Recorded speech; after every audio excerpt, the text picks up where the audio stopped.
Now that you understand how to utilize your transformation template, let's go over meal planning fundamentals. The first 3 things that we're going to want to identify is how many different meals do we want, how many different days are we planning for, and how much food do we need to buy. We have created a meal plan cheat sheet for you to help you calculate all this out.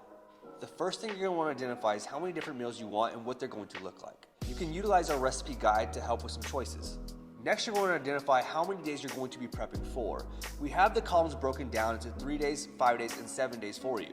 I recommend doing 5, that's my personal preference. Now that we understand what meals we'll be consuming and for how many days we'll need to prep for, we can look at the columns and that's going to tell us exactly how much food we need to buy. Let's look at a meal together. Let's say for meal 1, for my protein, I wanted ground beef. For my carbs, I wanted rice, and for my fat, I wanted avocado. First I would do is go to the protein box. I'm going to be prepping for 5 days, so I'm going to be looking in the middle column.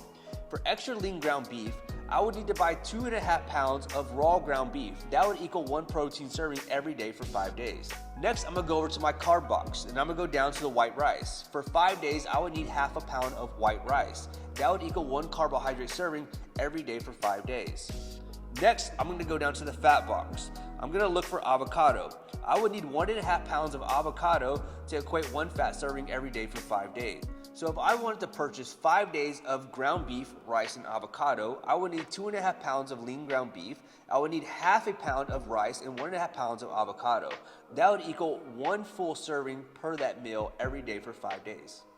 You would repeat this process for the remainder of your meals. After you've identified what your meals will look like, well, now we can look at the condiments, the sauces, and the seasonings. Usually you're only gonna have to buy these once every so often. We recommend listing them out here so you can have everything all in one place. Let's take a quick look at condiments, sauces, and seasonings.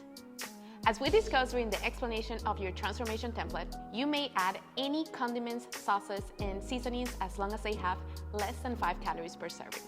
Let's take a look at a few.